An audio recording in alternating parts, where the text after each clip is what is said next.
required est donc plus strict que include. C'est pourquoi, dans le cas de la BD, je vais utiliser required once afin d'importer le fichier que j'appelle database.php. Vous pourrez chercher plus d'informations concernant les 4 approches plus tard. Okay. Donc, ceci va permettre d'importer notre fichier. OK, un instant là. OK, donc nous importons le fichier et puis on instancie notre classe database et on obtient l'utilisateur. Et nous avons dit cette méthode va renvoyer false s'il n'y a pas d'utilisateur qui possède ce nom et qui possède ce mot de passe. Donc, une fois que j'ai récupéré cet utilisateur, je peux donc faire cette variation-là que nous avons ici. En fait, je peux donc faire cette variation-là. Nous pouvons, après avoir récupéré l'utilisateur, vérifier si l'utilisateur existe. Si l'utilisateur existe, alors nous allons diriger l'utilisateur vers la page d'accueil. Okay. Donc, l'idée, c'était de faire l'authentification. Et si l'utilisateur peut être, si son authentification a échoué, vous pourrez peut-être définir une variable erreur là et dire qu'il y a eu peut-être erreur d'authentification. Okay. Et au départ, la variable peut-être erreur sera égale à false pour dire que, bon, au départ, je suppose qu'il n'y a pas d'erreur. Et puis, si l'utilisateur ne réussit pas, je renvoie vers la page d'accueil. OK, comme ça. On va vers la page d'accueil. Donc, voici comment est-ce que nous réécrivons. On va, le code qui a été modifié, c'est ce code-là. Si il est en train de soumettre le formulaire, importe la BD, procède à l'authentification et oriente l'utilisateur vers la page d'accueil si c'est un utilisateur autorisé. S'il n'est pas un utilisateur autorisé, on dit qu'il y a eu erreur. Et du coup, la page d'accueil va être une page simplifiée où vous dites simplement si cet utilisateur, si l'utilisateur qui possède cette session-là, si cette session existe, alors donc, je vais simplement faire. Avant d'utiliser une session, il faut toujours démarrer la session. Okay. Donc, si la session existe, je vais dire bienvenue cet utilisateur-là. Si la session n'existe pas, alors je redirige l'utilisateur vers la page de connexion. OK.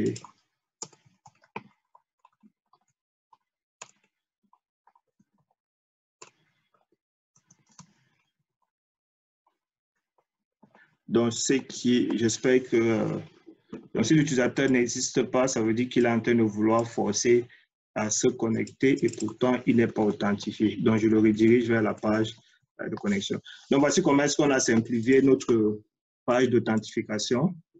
Je démarre la session, je vérifie si si l'utilisateur n'existe pas. S'il existe, si cette session existe, alors je lui souhaite la bienvenue et je lui demande de se connecter. Si cette session n'existe pas, ça veut dire qu'il n'est pas authentifié. Je le redirige vers la page de connexion. Donc, en le redirigeant vers la page de connexion,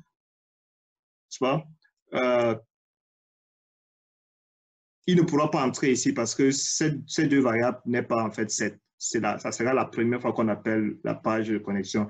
Il va donc passer ce code PHP et exécuter d'autres codes HTML.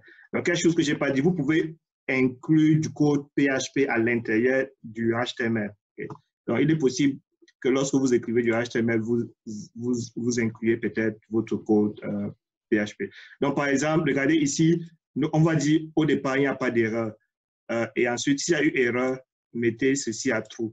On peut récupérer cette variable-là peut-être quelque part pour afficher un message d'erreur qui va nous dire erreur d'authentification, quelque chose comme ça. Okay?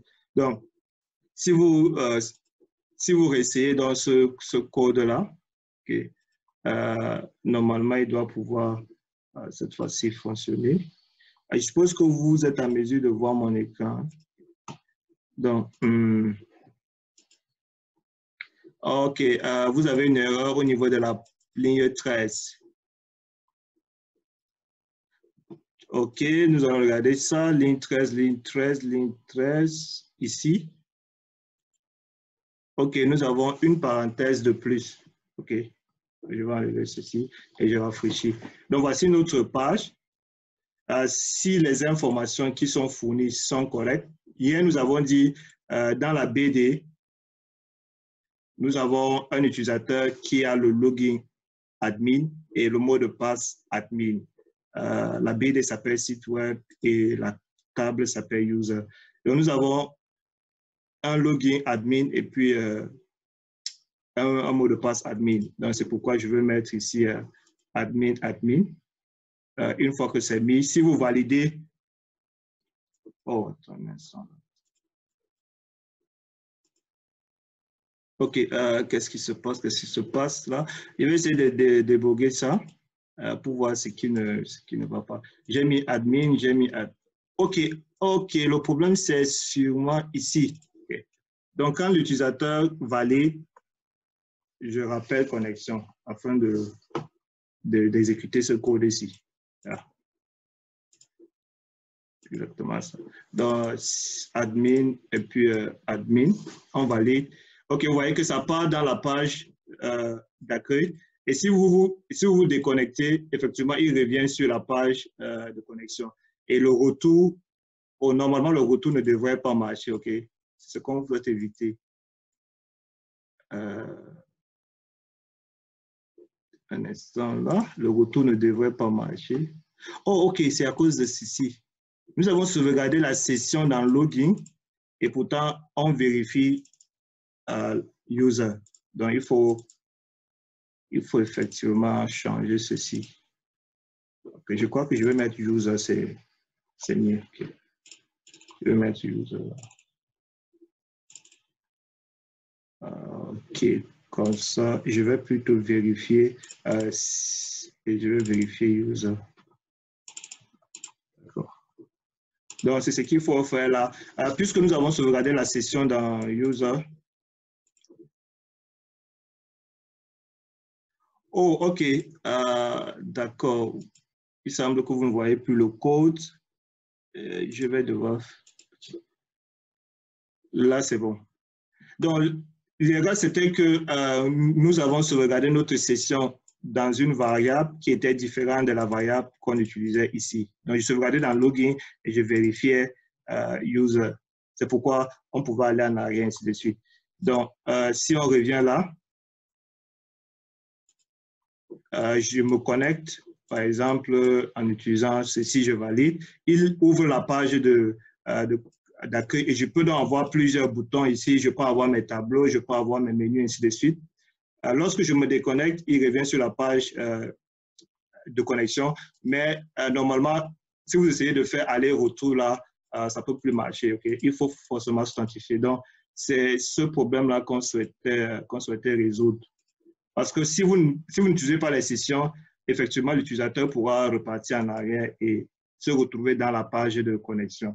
Donc, ceci, en fait, est un problème de sécurité parce que l'utilisateur peut peut-être penser qu'il s'est déconnecté et plus tard, une autre personne peut venir et par un simple clic, retour en arrière, il se retrouve peut-être dans la page d'accueil de la personne.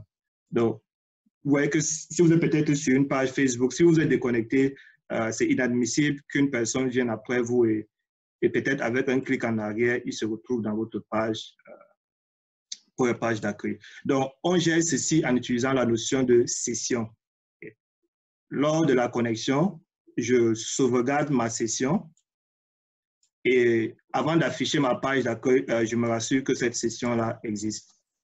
C'est un peu ce que les frameworks vont également faire. Donc, plus tard, nous allons voir comment est-ce qu'il est possible d'utiliser plutôt un framework qui se charge de faire ces vérifications-là parce que vous n'allez pas à chaque fois vérifier if cette variable est 7, if cette variable est 7, OK? On peut donc simplement reporter ça vers une classe ou bien un fichier externe qui s'occupe de vérifier si l'utilisateur existe avant d'afficher votre page. Donc, c'est un peu, et on peut donc le réaliser en utilisant ces required once, ainsi de suite. Donc, voici le code qui est en fait qu'on a qu'on a essayé de simplifier. Une chose peut-être, regardez ici, imaginons que la personne entre un login et un mot de passe qui n'existe pas, je valide. Vous n'affichez pas un message pour dire qu'il y a eu un message d'erreur. Ouais. Vous n'affichez aucun message là. Donc, ceci n'est pas du tout une bonne façon d'approche, puisque cette variable-ci est à true s'il y a eu erreur. Parce que regardez, si l'utilisateur existe, il part à l'accueil. Si l'utilisateur n'existe pas, il y a une erreur. Je peux donc utiliser cette variable-là pour peut-être afficher un message d'erreur. Disons qu'on va afficher un message d'erreur quelque part là en haut. OK? Ça veut dire avant le login, je peux peut-être, non, supposons peut-être que j'affiche ça ou j'affiche ça haut. On peut afficher ça avant, entre effacer puis valider. Donc ici, je peux donc créer un div là, simplement. Et ce que je vais dire, je vais donc inclure du code PHP qui s'exécute lorsque la variable erreur est égale à true. OK, donc j'ai dit qu'on pouvait mettre du code PHP un peu partout. Donc ici, on va faire ceci. Vous pouvez mettre du code PHP un peu partout là. Je vais dire si la variable erreur est égale à true. OK, donc en d'autres termes, if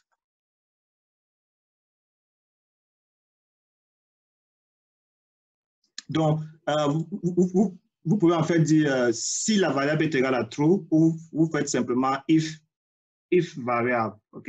Donc, je crois que vous êtes déjà habitué à cette façon d'écrire là. Au lieu de mettre if cette variable est égale à true, vous pouvez simplement dire if erreur. Okay? Ça permet un peu de simplifier et puis votre code est un peu plus élégant. Okay? Donc, si l'erreur est égale à vrai, alors je peux dire peut-être quels sont les messages qu'on affiche souvent là. Login ou password ou mot de passe. Okay? Incorrect. Je pense que c'est ce qu'on affiche souvent. Donc voici, ce message va s'afficher si l'erreur est égale à vrai. Et donc vous pourrez valider ici. Vous voyez, voici le message là qui s'affiche. Dans le cas où vous validez des valeurs qui sont incorrectes, j'espère que vous voyez mon navigateur. Donc, il va s'afficher. Mais si vous appelez juste votre page de connexion, alors il ne va pas s'afficher. OK? Donc, dans le cas où vous validez, effectivement. Maintenant, vous pouvez utiliser le CSS. Je ne vais pas perdre le temps sur le CSS parce qu'on apprend le CSS en première année. Donc, vous pouvez mettre le CSS peut-être pour centrer, pour mettre en rouge et pour diminuer peut-être la taille de votre erreur. Vous pouvez également mettre pour que ça puisse clignoter. Donc, moi, je vais ajouter deux propriétés CSS. Je vais dire que c'est rouge et je vais dire qu'il est peut-être font size peut-être à 10. OK? Donc, on va réduire la police de notre chaîne-ci en disant si vous avez des difficultés en HTML, vous allez simplement me dire. OK. OK. Je crois que je vais également centrer ça.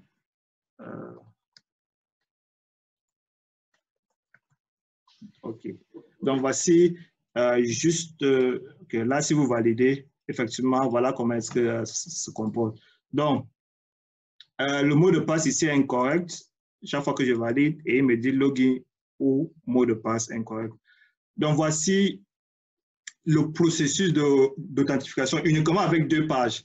Une page qui collecte des informations, qui s'authentifie, et puis qui oriente l'utilisateur vers une page d'accueil si l'authentification a réussi.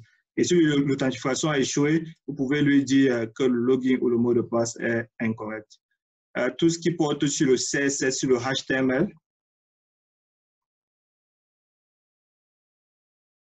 euh, tout ce qui porte sur le HTML et le CSS ne font pas partie de cette partie du cours. Donc, vous pouvez suivre des tutoriels pour améliorer votre connaissance en HTML et CSS.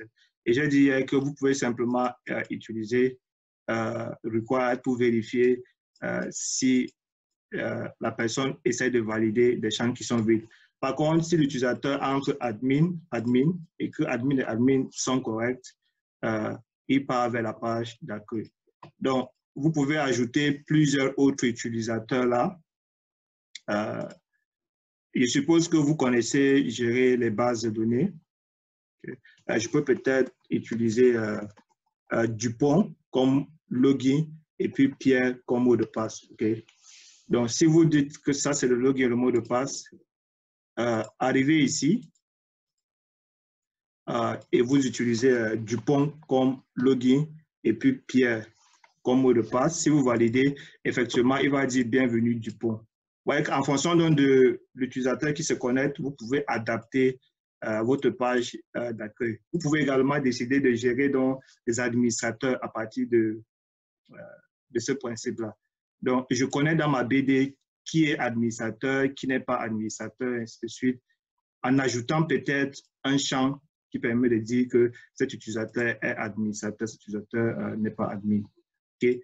Donc, voici le flow pour la page de connexion. Si vous avez des questions, vous les posez. Quelqu'un a demandé, est-ce qu'il est possible d'avoir le code complet? Oui, le code complet sera mis sur la plateforme d'e-learning. Vous vous connectez et vous allez voir un fichier zip. Je vais le mettre à la fin de ce cours.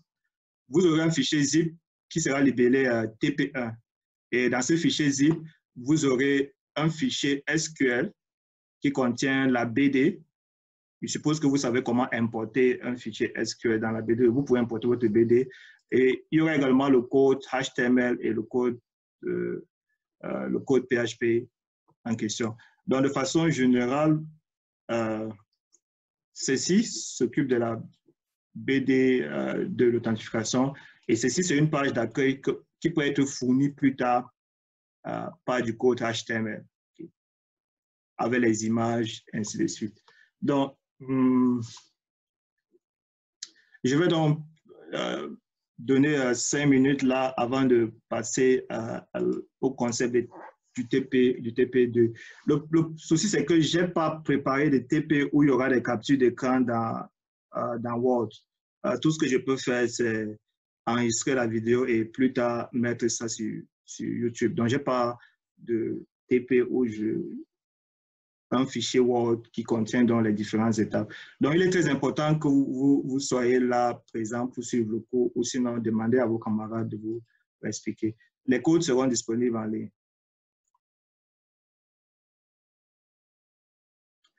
Est-ce qu'on peut personnaliser le message affiché par Required? Là, je ne crois pas. En fait, Required va vous présenter, va vous dire sûrement que le fichier n'existe pas. Supposons peut-être qu'il décide d'importer Database 3 et pourtant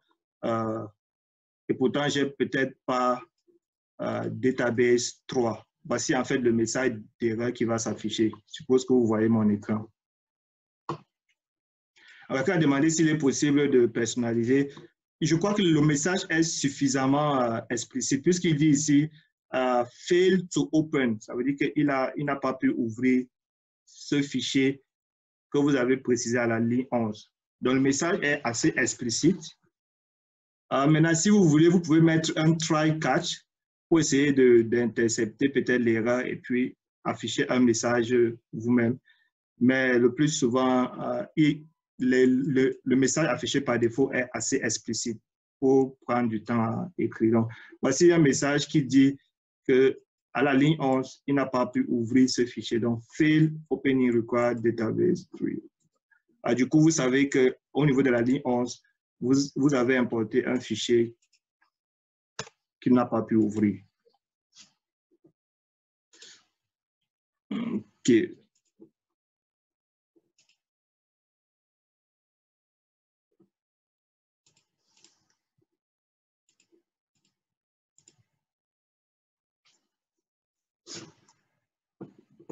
Donc, je vais donner 5 minutes pour ceux qui veulent prendre une autre, ainsi de suite.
OK, je crois que nous allons poursuivre en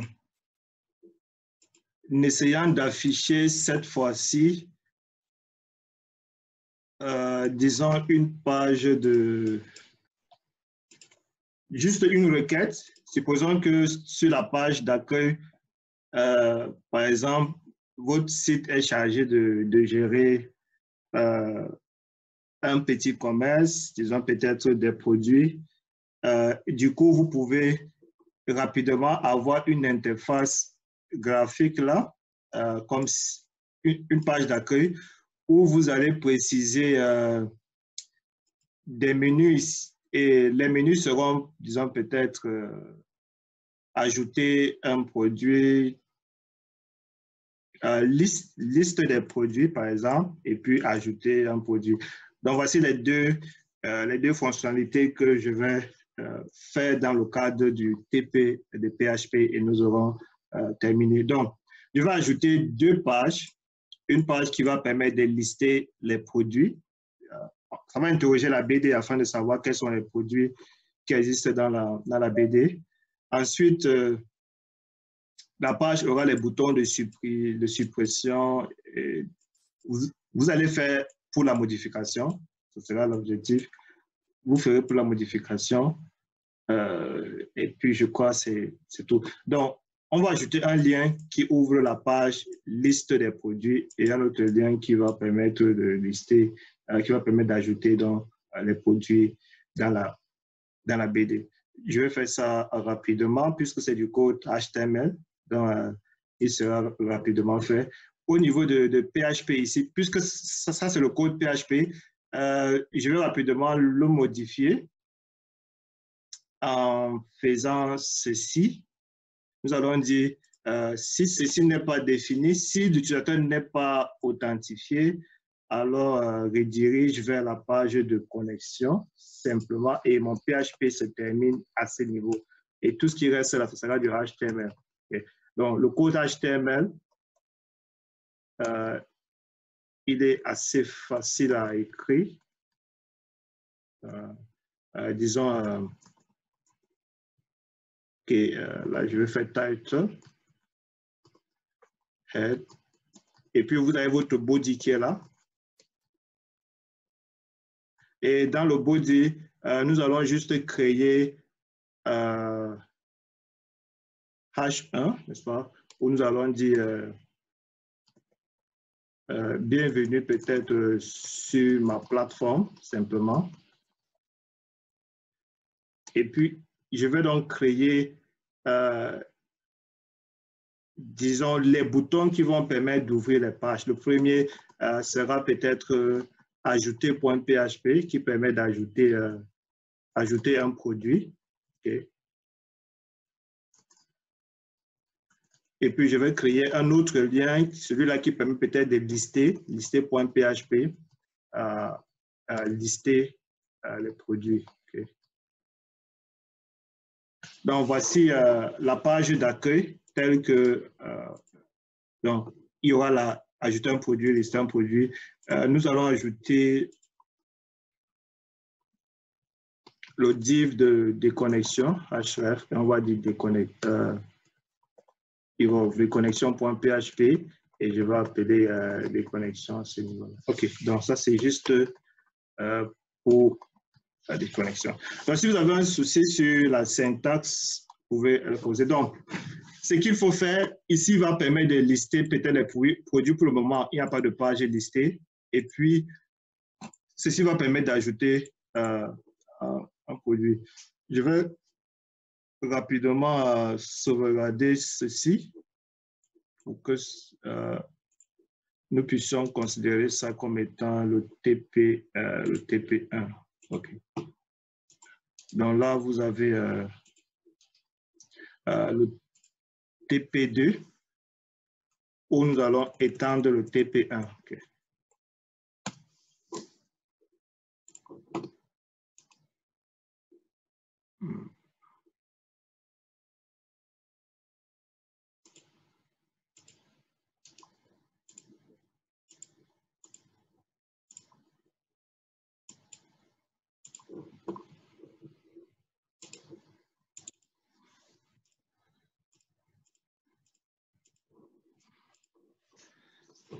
OK, nous étions donc ici, et là, vous avez le TP2 à ce niveau-là.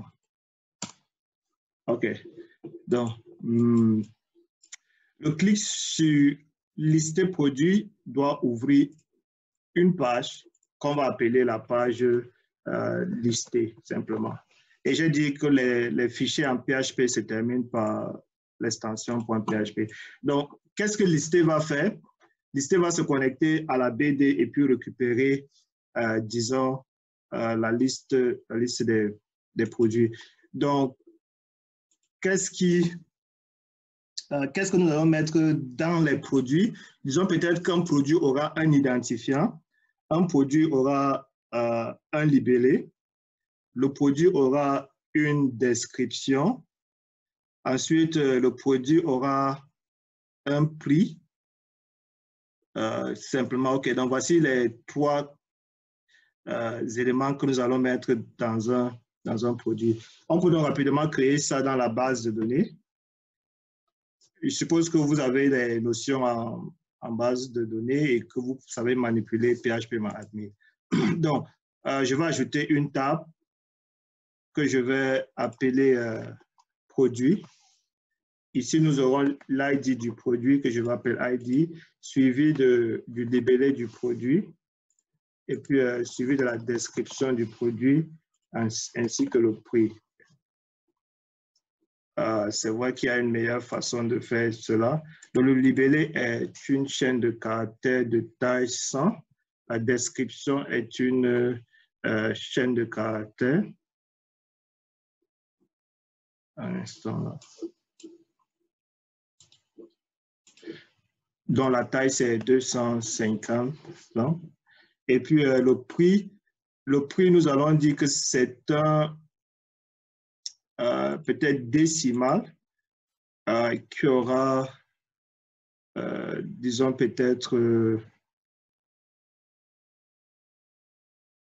2 chiffres. OK. 5,2. Yeah. Je crois que c'est comme ça qu'on nomme ça. Et puis, dans l'identifiant, je vais vérifier, je crois que c'est 5. Ici, ça va être le nombre total de caractères que vous souhaitez. Ici, c'est le nombre de caractères que vous souhaitez après la virgule. Okay. Il va falloir que je vérifie ça. Ici, on va dire que c'est la clé primaire.